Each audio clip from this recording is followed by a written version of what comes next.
Page 140, the entertainer. I know I've covered this piece before. I don't remember what I said about it, so here we go again. Let's see what I say about it this time. I'm going to start with the right hand. You're going to move around a bit. Look at the very beginning of this. The notes are written here, right? But it has an 8 VA above the first measure, so you're going to take the right hand and go up an octave. So you're going to play the first measure up here. Second measure is the same notes, but now you're down here. Third measure is basically the same notes, but an octave lower. And then the left hand comes in. The second line there, or the first measure where you're down here, they have the left hand playing the A. Okay, don't have to. The right hand just played it. You could have the right hand play the last A and then have the left hand come in on the A flat. So the measure would be this. Now get the staccatos, they're important. Fingering wise, use the fingering they got if you want. Do it carefully, check it, make sure you're doing. I'm going to suggest a couple of minor changes. However, I want to point out the fingering on page 141, second line. That's fine fingering, it's okay. You're here, second finger on the F sharp, then under for the A. And then a 4, 3, 2, and that way you can use 1, 5 for the dotted half note. Works fine. In the third line down, the last measure, the last two notes, those 2/8 notes, they're showing a 1 here. You're in this position. So when you play the fourth line, you're playing it with 1, 2, 3 fingers. The three strongest fingers.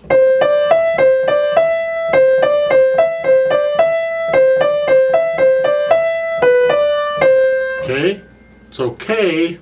But I would encourage you to work the other fingers a little more. So nothing wrong with, rather than starting out with the thumb like they're saying there at the end of the third line, start out with the second finger and use second, third, and fourth fingers.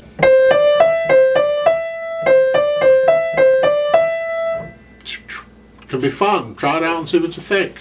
As an exercise, try starting with the third finger and using 3, 4, and 5 fingers.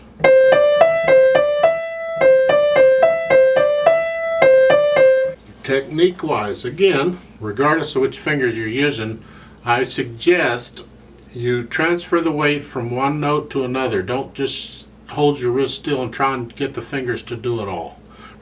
Doesn't matter which fingers you're using. It's easier to focus on transferring the weight if you use 3, 4, and 5 fingers, because those are the weakest and you have to have the weight helping you out. There. If you're using the strong fingers, it's too easy to let the fingers do it all and you're not transferring the weight so much. But even if I start with the thumb, I'm just going to roll the weight from one note to the next.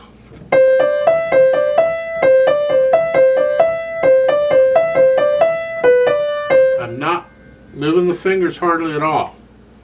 It's the weight that's doing it. So this is a piece that's really good.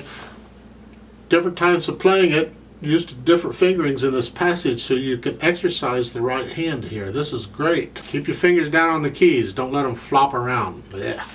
Left hand. Starting at the bottom of page 140, last line. These notes, I suggest you play them disconnected slightly. Just a little, don't play them staccato, but play a little bit of silence between each note. So, and they're written this way. I suggest you do it this way. You know, not staccato. Well, the last two were staccato because they're marked staccato, but the other is just a little, kind of a bouncy thing. Do that throughout, unless it's staccato. If it's staccato, make it staccato. Speaking of staccato, the last line on page 140, the second measure in the left hand, you have a quarter note, 2 staccato notes. That pattern, remember that.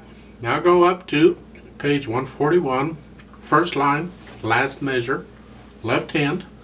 You got the same thing. Remember that. Now go down on page 141 to the third line, first measure. It's not the same.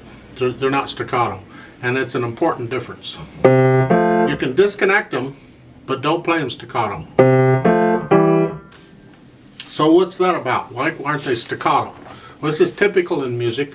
It's when you have something that's repeating like this over and over and over, the last time it's played, it will usually be played differently.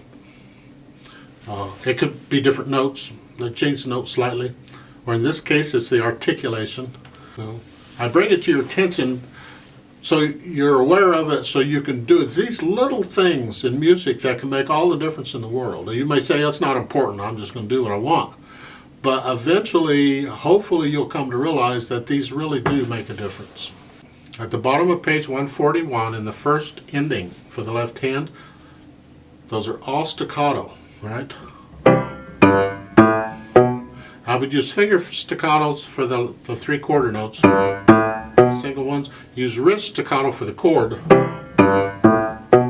And then you're repeating back to the here. Fingering wise is not a problem because with a staccato you can go from here to here without a problem. If they were connected, would have to adjust this fingering to allow you to connect the notes. Then in the second ending, you have the chord, and then the thumb plays the G, and the last note is a C. Remember, 2 ledger lines below the bottom staff is a C, right? Memorize it. 2 ledger lines above the top staff is a C. Now, a couple minor things.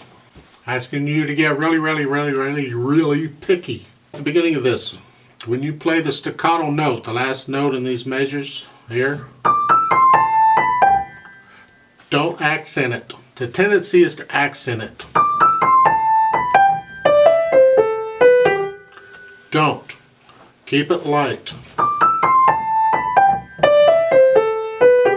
When you get down to the second line, second measure, the first one is not accented, but the second one finally is. It's like saying, I'm done, here we go, and then you start in.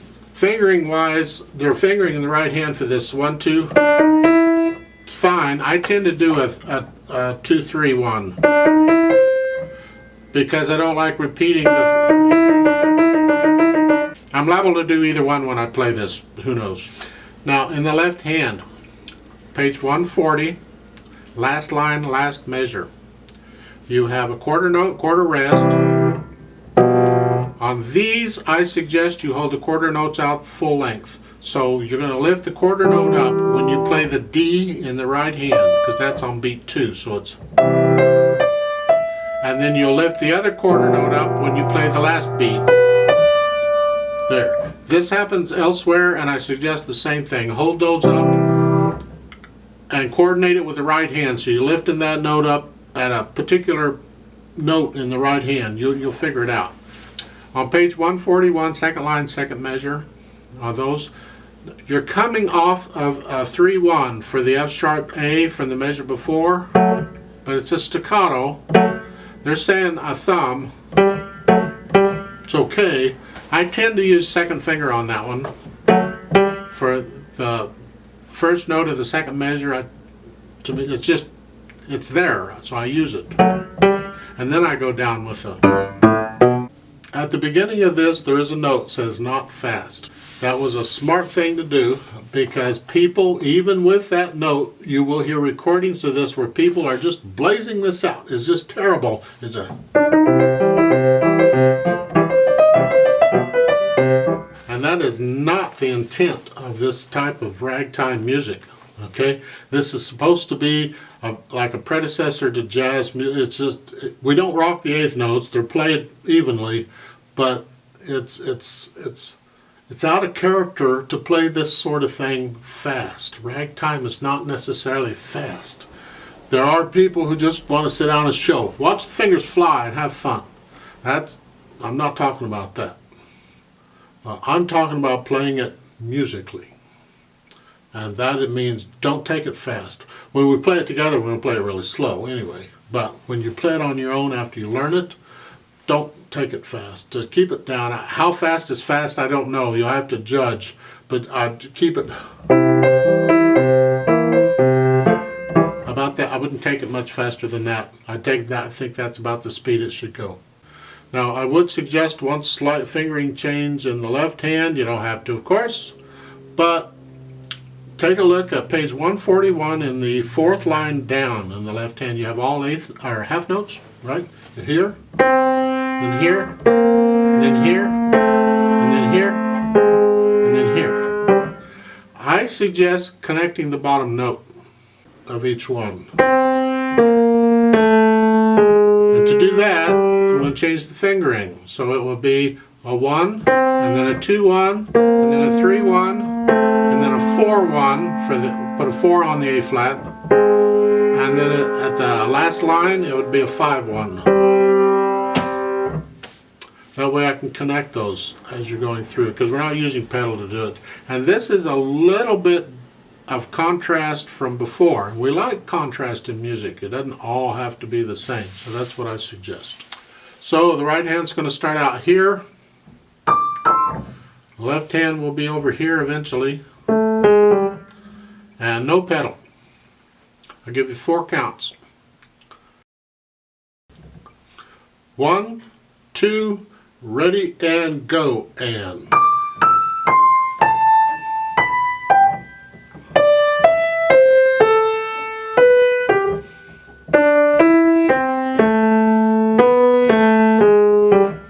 Rest.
Repeat.